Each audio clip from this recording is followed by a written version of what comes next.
name is Erich Pratt, and he's the executive director of Gun Owners of America. And what Gun Owners of America, GOA, is, it's sort of like the NRA on steroids. And he is a powerful advocate for your Second Amendment rights. And when I saw this story that the Social Security Administration is now going to get involved in gun grabbing, I got in touch with Erich and said, Erich, you've got to talk with my listeners here at 1DimitriRadio about this. I mean, we stream live on Blog Talk Radio. We're on Facebook Live and all that. And this is a great opportunity to get the word out. And he said, yes, absolutely. Let's do it. So, Erich Pratt, you are on 1DimitriRadio, Facebook Live. How you doing, Erich? Doing real well, Dimitri. It's great to be on with you. Excellent. Thank you so much for joining us. So tell me, what exactly is going on with the Social Security Administration and gun grabbing? Well, this is awful. And, basically what they're doing, what the Obama administration is doing to the seniors, exactly what's being done to the veterans. And just to explain that for a second will help understand what's coming down the pike for the seniors. Right now, over 257,000 military veterans have lost their Second Amendment rights because they've had somebody else appointed to handle their finances. Now, this is, you have vets who are struggling with PTSD from their war experience or depression, or they're dealing with memory issues or problems balancing a checkbook. And so they have a surrogate, or what's known as a fiduciary, appointed to handle their finances. And so as a result of that, that triggers something that now they are treated as mental defective. Firearm, stop right there for a second. If we're going to punish people for not balancing their checkbooks, how about if we start with the Congress, right? But here, 250,000 military veterans, and this is not a laughing matter, have lost their Second Amendment rights.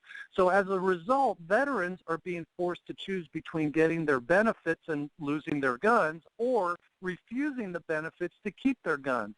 So now the choice for seniors is going to be exactly the same. The Obama administration just recently announced a proposed rule in the Federal Register to lay out how this is going to be implemented, and they're going to do it the exact same way with the seniors. So they're going to face this choice. If they have a fiduciary or a surrogate handling their finances, they're going to have to ask themselves the question, do I want to keep my Social Security benefits, or do I want to keep my guns to be able to pass them on as an inheritance? And really, it becomes a diabolical choice.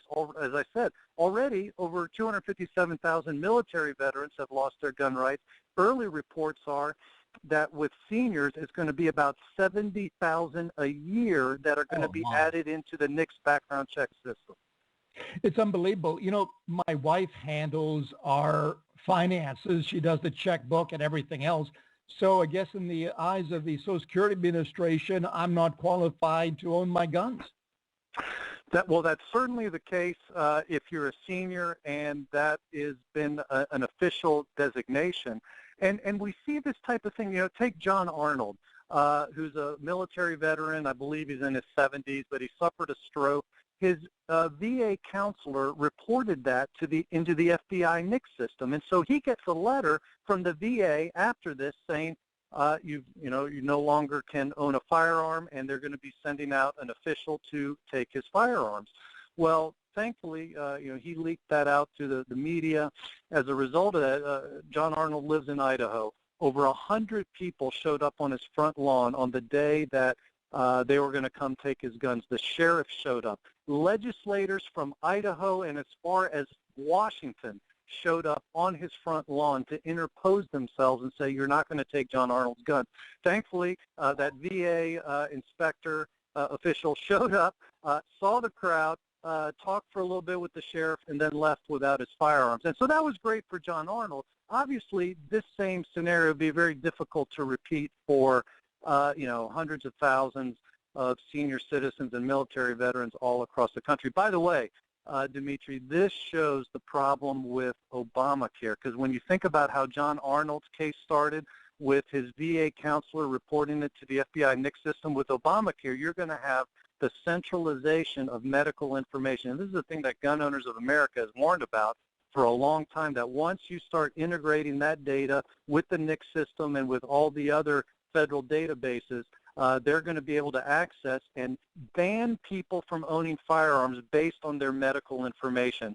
And we've already seen that being done with people who are taking anxiety medications or dealing with depression. If they're under a doctor's care, some states are already moving to ban them from owning firearms. Okay, Eric, talking with Erich Pratt, Gun Owners of America, Executive Director. Help me understand how they can do this legally. How do bureaucrats just make up these rules? Shouldn't that be coming from Congress about what you can and cannot do regarding the Second Amendment? Well, here's the problem. The 1968 Gun Control Act said that you are banned from owning a firearm if you're adjudicated as a mental defective or involuntarily committed to a mental institution. Now, what's interesting about that, Senator Chuck Grassley of Iowa says that 99% of the people who are quote-unquote adjudicated as mental defectives are military veterans. In other words, they really haven't been adjudicated in a court of law. These are people who, again, we're dealing with PTSD, we're dealing with issues that they went to see a VA counselor, and as a result, there was an adjudication made at the Veterans Administration, and a fiduciary, a surrogate, was appointed to handle their finances while they're, seeking medical attention. And as a result, and this all started, by the way, under the Clinton administration, they applied that principle in the law of being adjudicated as a mental defective to say, oh, we're going to apply this to the military veterans. Sadly, there's another large gun rights organization that supported actually turning this into legal code, which was signed by George Bush in 2008. We at Gun Owners of America opposed it vociferously, but over our objections, it was passed into law. So as a result, this is no longer just something wacky that the Clinton administration began on their own without Congress taking action. Congress did take action under the Bush administration. Well, I say they took action. Actually, it was passed by unanimous consent in both houses. The House and Senate didn't even have a vote on this legislation, but basically they codified this interpretation of what it means to be adjudicated as a mental defective. And so as a result, what the Obama administration is doing is you might say legitimately according to the law, but of course not legitimately according to the Second Amendment, but they're just simply following what the legal code says, which was a horrendous bill for Bush to sign into law. What is the matter with these Republicans, who act like Democrats, who talk a good game about the Second Amendment, but don't go through, they don't follow through? And what's wrong with the NRA? Why would they support anything like this? I don't get it. Well, it's obscene, Dimitri. You have the Republicans who want to, are constantly, putting up the white flag. They don't want to come under criticism for, looking like they're soft on crime. So they passed the Veterans Disarmament Act, as we dubbed it, back in 2008, but they realized that they were going to run into problems with the Second Amendment community, so that's why they did it as a unanimous consent without a vote.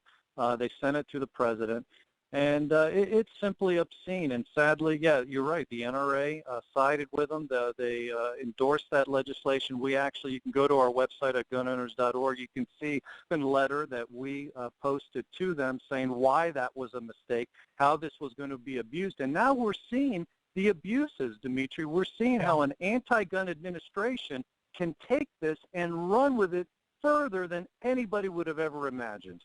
Yep. And this is just the beginning, because if they can do this, as you said, Erich Pratt, Gun Owners of America, when Obamacare really kicks in and they have all the data on all of us, all the medical information, we're dead, because they can just make up the rules as they go along. I suffer from depression. I've taken all sorts of antidepressants. Nothing really works. I've seen therapists. a lot of snakes in my head here. They're going to just say, I'm sorry, you can't have your Glock. You can't have your, whatever else I might happen to have. It's so maddening. And you've got these Republicans as well as the Democrats going along with this thing. It's like, who's our friend? Who's our buddy? What do we do? Well, the good news is that we're pushing back against this, and all along, Gun Owners of America has been saying you can't give a bureaucrat the power to decide who gets a gun. Sadly, we lost that battle with the instant background check. That was sold to gun owners as this would be a good thing. It's only going to take an instant. It's not going to affect your right to hunt. But see, now we're reaping the fruit of not abiding by the Constitution, not abiding by the Second Amendment. And so when you give a bureaucrat the power to decide who gets a gun, whether it's through a background check or whether you call it a permit or a license or whatever, you open the door to immense abuse. And so we're seeing this with the seniors. We're seeing this with the veterans. You mentioned depression. We're already seeing in some states people who are taking anxiety medication or people who have sought depression treatment have been banned from owning firearms. Heck, with the instant check itself, did you know that 95% of the initial denials are false positives? In other words, these aren't bad people getting guns. These are people who maybe have the same name as a bad guy. I mean, we've seen that happen with the no-fly list. People like Ted Kennedy of Massachusetts, some might argue maybe he shouldn't have been flying. Certainly, I shouldn't have been driving ladies over bridges.